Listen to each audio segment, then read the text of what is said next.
जय हिंद दोस्तों, इस वीडियो में हम आपको बताएंगे 2019 के चुनाव में जब समाजवादी पार्टी और बीएसपी का गठबंधन हुआ था लोकसभा चुनाव में, जिसमें बीजेपी को बहुत ही तगड़े अंदाज में जीत मिली थी उत्तर प्रदेश से।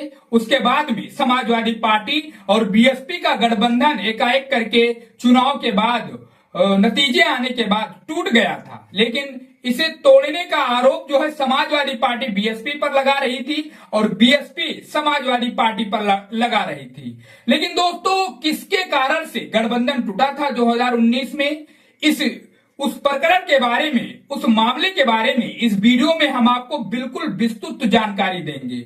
मायावती ने इसका बड़ा खुलासा किया है और दोस्तों, मायावती के खुलासा करने के तुरंत बाद अखिलेश यादव ने भी उस मामले पर बड़ी बात कही है। इस रिपोर्ट में आप बने रहिए, इस वीडियो में बने रहिए। हम आपको बिल्कुल विस्तृत खबर देंगे कि आखिर किसके कारण से 2019 में बड़ा गठबंधन चकनाचूर हो गया था, किसकी गलती थी। रिपोर्ट में बने रहिए आप। दोस्तों, समाजवादी पार्टी के साथ बहुजन समाज पार्टी का गठबंधन क्यों टूटा, अब इसको लेकर बसपा सुप्रीमो मायावती ने बड़ा खुलासा किया है।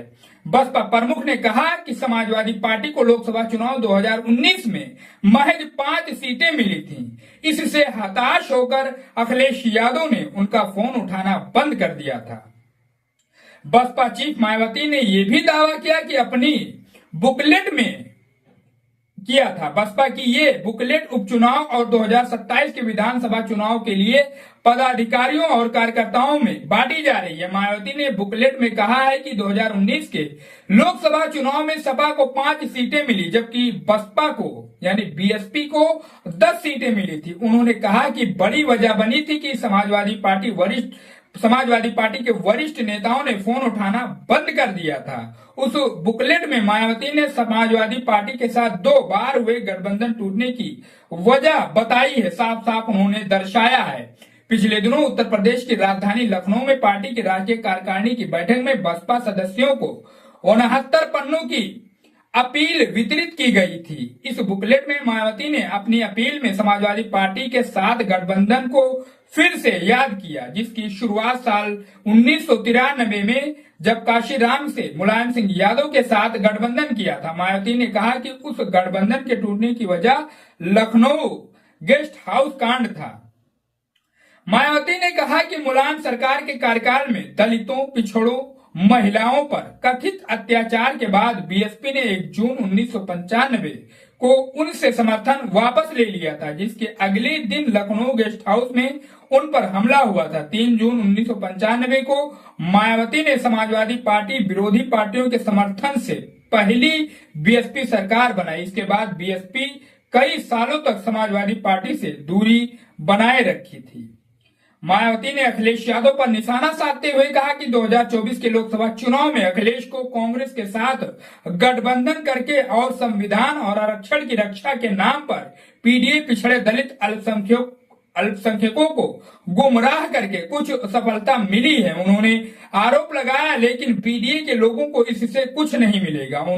उन्हें सपा से सावधान रहने की जरूरत है। मायावती ने 10 साल बाद अपनी पार्टी के सदस्यों और समर्थकों के लिए ऐसी अपील जारी की है। बीएसपी के अंदरूनी सूत्रों ने बताया कि 2014 लोकसभा चुनाव के बाद पार्टी एक भी सीट नहीं जीत पाई थी, तब उन्होंने ये प्रथा बंद कर दी थी। इसके बाद से बीएसपी यूपी में लगातार नीचे की ओर खिसक रही है। 2022 के विधानसभा चुनाव में पार्टी ने 403 सीटों में से सिर्फ 1 सीट जीती। उसका वोट शेयर गिरकर 12.88% रह गया। 2024 के लोकसभा चुनाव में पार्टी अपना खाता भी नहीं खोल पाई और उसके वोट शेयर गिरकर 9.39% ही रह गए। बसपा सूत्रों ने कहा कि मायावती की इस प्रथा को नवीनीकृत करने और सपा पर तीखा हमला करने की कोशिश 2027 की यूपी विधानसभा चुनाव से पहले एक राजनीतिक कदम है, जिसके लिए बसपा अपने दलित वोट आधार के एक हिस्से को वापस जीतकर अपनी खोई जमीन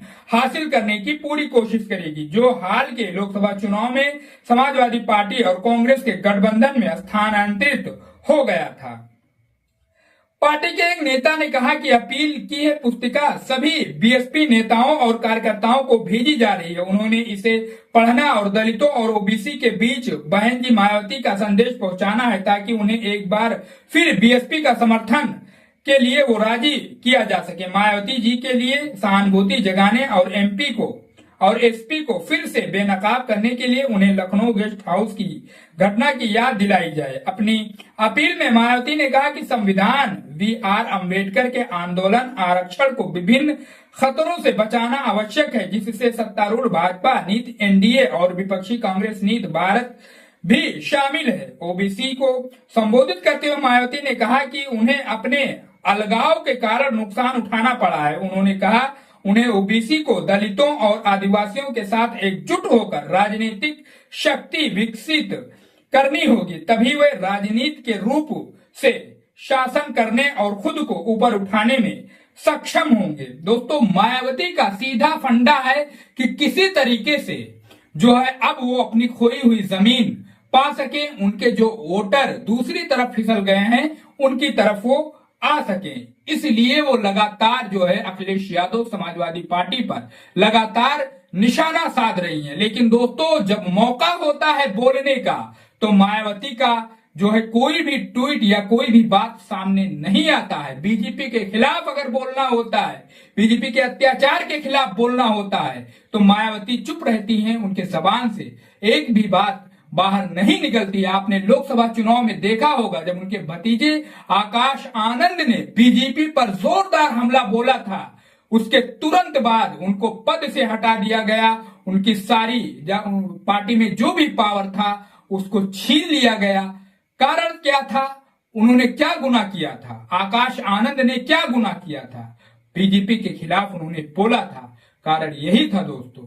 लेकिन दोस्तों, अखिलेश यादव ने भी इस पूरे मामले पर वो अपनी पैनी निगाह बनाए हुए हैं और बाकायदा इस मामले की स्टडी कर रहे हैं। वैसे दोस्तों, इस खबर के बारे में आपकी क्या राय है? अपनी राय भी हमें कमेंट बॉक्स में जरूर बताइए। क्या बीएसपी अपनी खोई हुई जमीन पा सकती है? क्या समाजवादी पार्टी को वो पछाड़ सकती है? क्या आने वाले विधानसभा चुनाव 2027 में बीएसपी समाजवादी पार्टी का नुकसान कर सकती है? इस बारे में आप अपनी राय हमें कमेंट बॉक्स में जरूर बताइए। मिलते हैं नेक्स्ट वीडियो में।